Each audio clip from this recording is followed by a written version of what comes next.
This beef stroganoff by ESSEN Recipes is simply amazing. So we decided to make it and pair some wines with it. See, what can we do to make this even bigger? Instead of just using white onions, we're using leeks and dry Dried shallots. I'm pretty sure she's using pappardelle noodles. I don't think those were big egg noodles. They look like pappardelle noodles. Just by the texture that I could see on them, they look like legit. So we went for that. So we're using a mix of two different kinds of ground beef. We're using regular Wagyu ground beef, and we're using dry-aged A4. So it's like ultra fatty, like the meat was almost white. But one of the key differences, I kept some of those pieces bite-sized. It's like little mini smash burgers intermixed. Yeah, I like that. I like that a lot. So we could have taken her recipe as is and probably paired it with yeah. some wine and had a great experience, but Oh, we did more than just tweak the ingredients. We used the Wagyu fat to cook down the mushrooms, the leeks, the shallots, the garlic. Once it got to this point, then we just added the Wagyu back into the pan, along with the gorgeous beef stock. And, oh yeah, like we mentioned earlier, we didn't make a roux. We used heavy cream. And guess where we finished those noodles? That's right, right in there. With the sauce, with the cream, with the mushrooms. So all these flavors also got absorbed by the noodles. Damn, it's good. You know what? Considering the dish, I think I'm going to go with like a type of Syrah. yeah, I was thinking of Shiraz also. So you went for the old world wine, and I went for a new world wine. Which brings me to my bottle. It's from Chile, Montes Alpha. And I am really looking forward to seeing what this dark fruited Syrah is going to do. I went with, I wanted Syrah, I wanted Northern Rhone. Le Vigne d'à Côté is not from a specific, it's not like Rose-Hermitage or Saint-Joseph. What this is from it's a larger region. If I'm going to somebody's house for supper, I don't know what they're serving, I'll bring a Côte-Rhone. I find it's the very middle of the road. Not saying it's bad, but it's middle of the road. It's not too heavy. It's not too acidic. Agreed, It's not agreed. too tannic. It's not too dry. It's not too sweet. Like it's always like in the middle of things. Yes, It's got some acidity. It's got a bit of everything, but not nothing. It doesn't have too much of anything. May I do the honors, or would you be Please, offended? go ahead. Yeah? Because you're calling about the old guy, I might stab myself in the hand if I try. No. do that. Don't make this out to be something more than it is. Be proud of your age. Nice poop. What do you want me to do with this? You want to smell the cork? Nah. You're not a cork smoker? A smeller? No. Say hello, you old cocksuckers. I wonder what they meant by that. I have no idea. All right, so what do we try first? I would suggest we Mine. take yours first. Yes. Yes. Well, as you said, nothing big. Fairly neutral smell. Heart cherryness, cassis. A bit of that leathery. Some people call it barnyard. I'm tasting the black berry with a bit of that leather on it. Mm-hmm. Which I can find a bit of pepperiness, but it's not as pronounced. So how about we check out the Boulder New Chile, which has a whole 2% more alcohol in it.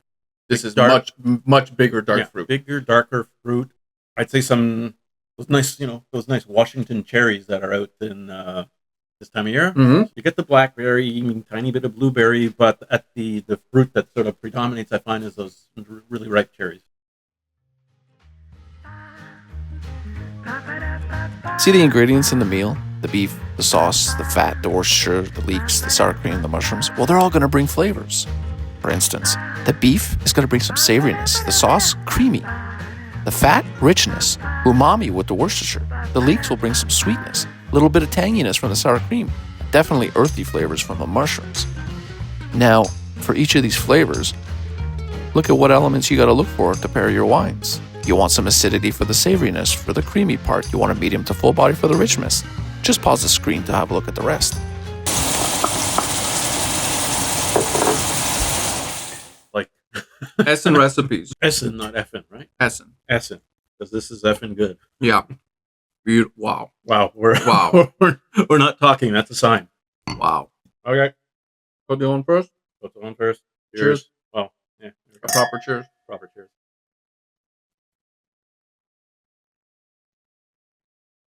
Oh, I like how it gives lightens the mouthfeel from all that the fattiness from the sauce, the acidity, the tartness. This is not a light dish, No. like in terms of No, texture in your mouth. by no means. Half a second after the sip, there's that little pop of the black fruit. Mhm. Very smooth, neutral wine.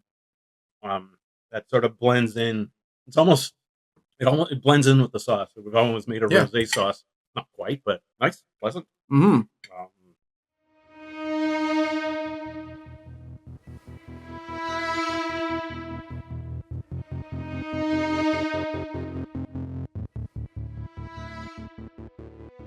Okay, I was here- expecting much more bold fruit than what I'm getting. Same thing. This is crazy.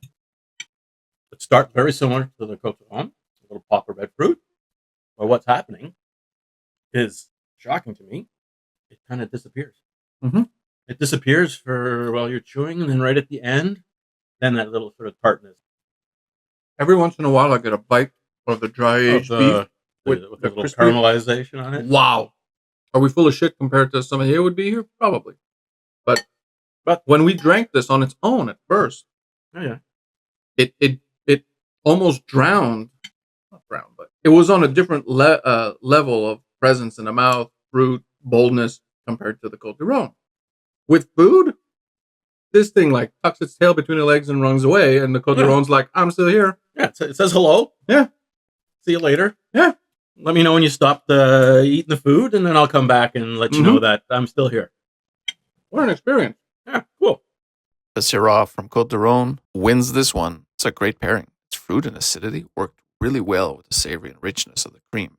And its tannins actually really worked well with the umami and the Wagyu meat. Fortunately, the Montez was just an average pairing. It lost all of its bold fruit that it had on its own as soon as we started eating the stroganoff. Really weird.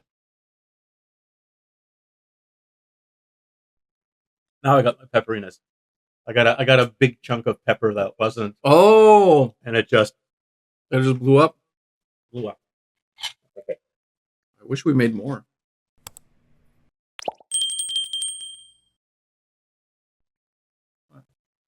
These little cherries. Is it on? Uh-huh. Okay. Okay. Oh.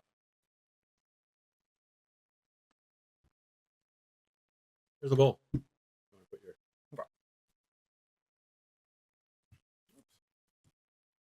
They're sweet, but they're not super sweet.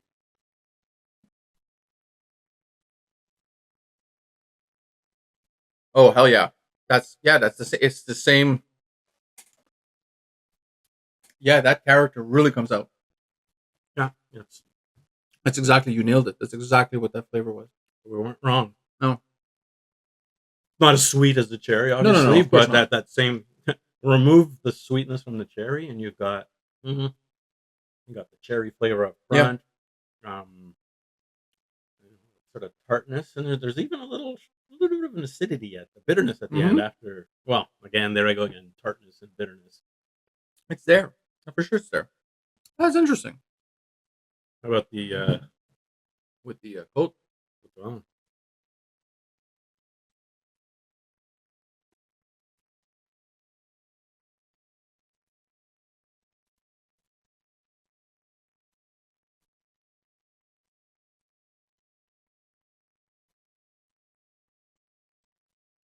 Whoa.